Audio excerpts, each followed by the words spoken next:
Sankt Marijn im Mürztal. Oh, putain, comment on dit ça? Sankt Marijn im Mürztal. Sankt Marijn im Mürztal. Mürztal. Mürztal, oh là là. Bon bref, c'est dans cette jolie petite ville autrichienne que naquit Dietrich Mateschitz. Putain merde. Dietrich Mateschitz. Dietrich Mateschitz. Waouh. C'est dans cette jolie petite ville autrichienne que naquit Dietrich. Dietrich fait des études de commerce et devient un spécialiste du marketing. Il vend d'abord des détergents avant de vendre du café puis des dentifrices. Mais en 1984, la même année qui vit la victoire des sociaux-démocrates aux élections législatives danoises, cette fameuse année-là donc, Dietrich dépose les statuts de sa société nommée Red Bull.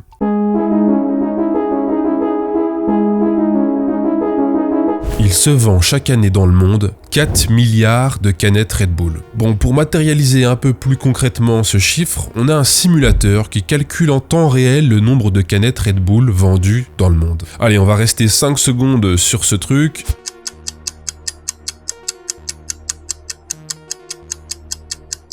Et voilà, 700 canettes Red Bull vendues sur la planète en 5 secondes. Bon, on va dire qu'il y a un bon petit marché, quoi.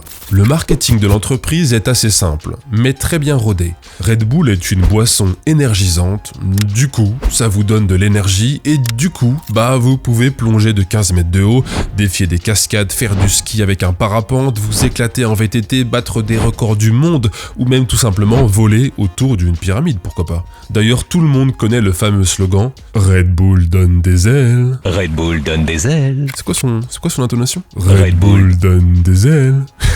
Mais est-ce que vous avez en tête le slogan qui est écrit sur les canettes de Red Bull? Red Bull donne des ailes. Ça, c'est le slogan pour les spots télé en gros. Mais en France, le slogan qui est inscrit sur toutes les canettes de cette boisson, c'est « Vivifie le corps et l'esprit ». C'est d'ailleurs un slogan protégé, il a été déposé à l'INPI. On le trouve facilement sur le site si on fait une petite recherche. Voilà, il est là. « Vivifie le corps et l'esprit », ça a été déposé le 25 juillet 2005 en France. Et c'est vrai qu'on oublie souvent la seconde partie de ce slogan. Le Red Bull vivifie l'esprit. Tout le monde pense au corps avec les sauts en parachute, les cascades, etc. Mais non, Red Bull, c'est le corps et l'esprit. Je suis celui qui peut porter ce changement. Vous pensez sérieusement que si je n'étais pas aujourd'hui le mieux placé, pensez que je serais devant vous ce soir pour vous expliquer mon projet? Pour l'instant, vous n'êtes même pas au second tour dans les sondages.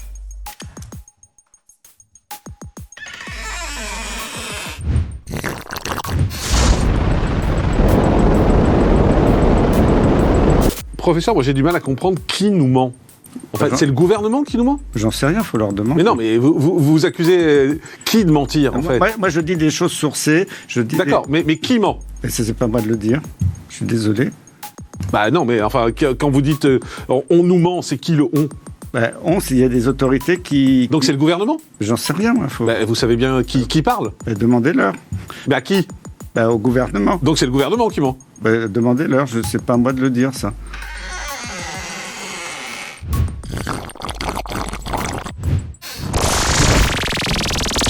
Alors, est-ce que le Red Bull rend moins con? On va essayer de répondre à cette question.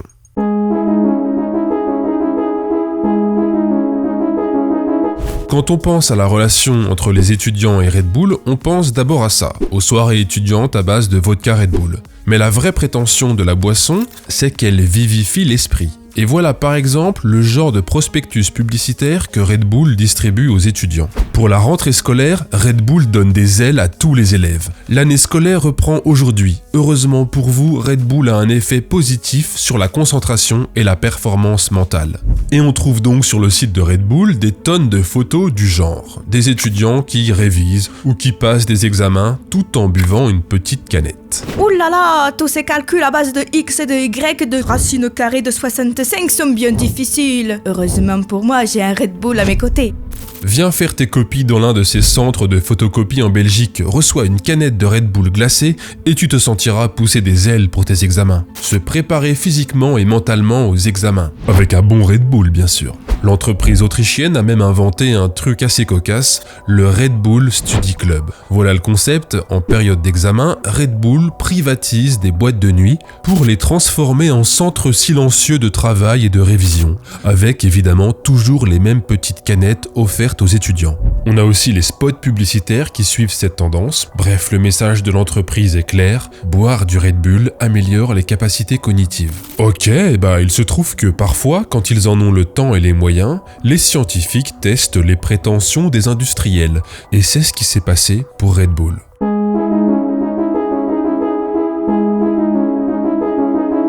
Des chercheurs du département de médecine de l'université de Fribourg ont publié une étude en 2015 dans dans le journal américain de cardiologie. Une étude donc pour voir si le Red Bull pouvait booster les facultés intellectuelles, améliorer les capacités cognitives dans un contexte de stress mental, par exemple justement pour des examens. Les scientifiques ont donc réalisé un essai randomisé croisé avec 20 jeunes personnes en bonne santé. L'expérience s'est déroulée en 2 phases à plusieurs jours d'intervalle.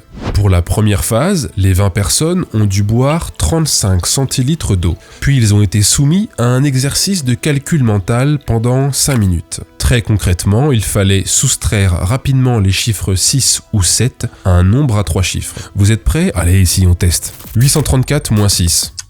Allez. 329 moins 7. C'est nul. C'est pas bien. Pour la seconde phase de l'expérience, les 20 mêmes personnes ont bu 35 centilitres de Red Bull et ils ont réalisé le même exercice mathématique. Et durant toutes les phases de l'expérience, les chercheurs ont mesuré l'activité cardiaque et cérébrale des sujets. Alors quel a été le résultat? Vous demandez-vous. Moi je sais, j'ai déjà écrit la vidéo. Bon, pour ceux qui voudraient étudier tout ça en détail, le lien vers l'étude est dans la description. Mais globalement, voilà ce qui s'est passé. Le Red Bull a augmenté la pression artérielle et la fréquence cardiaque, bien plus que l'eau. Et aucune différence n'a été constatée concernant l'exercice de mathématiques. Le même nombre d'erreurs, le même nombre de bonnes réponses, peu importe si les sujets avaient bu de l'eau ou du Red Bull. Donc concrètement, le Red Bull surcharge le cœur sans améliorer la performance cognitive. Autre observation constatée par les chercheurs, le Red Bull a pour effet de diminuer la vitesse du flux sanguin cérébral. Et comme le soulignent les auteurs, ça paraît étrange pour un produit qui veut booster les facultés intellectuelles. On s'attendrait à ce que le Red Bull fournissent plus de sang au cerveau. En fait non, c'est l'inverse. Et les dernières données de l'étude laissent même entendre que la consommation de Red Bull accentuerait la perception du stress, ce qui reste à confirmer car les données sont limitées statistiquement. Mais bon, en résumé, consommer du Red Bull pour vivifier son esprit, voilà, ça marche pas quoi.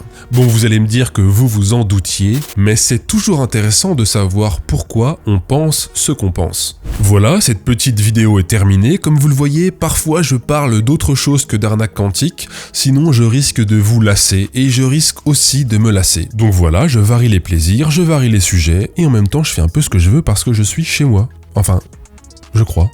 Putain, imagine, c'est pas chez moi. J'espère en tout cas que ça vous aura intéressé. Merci beaucoup à mes chères tipeuses et à mes chers tipeurs pour le soutien qu'ils apportent à la chaîne et n'hésitez pas à les rejoindre. C'était G1000 grammes. À très vite.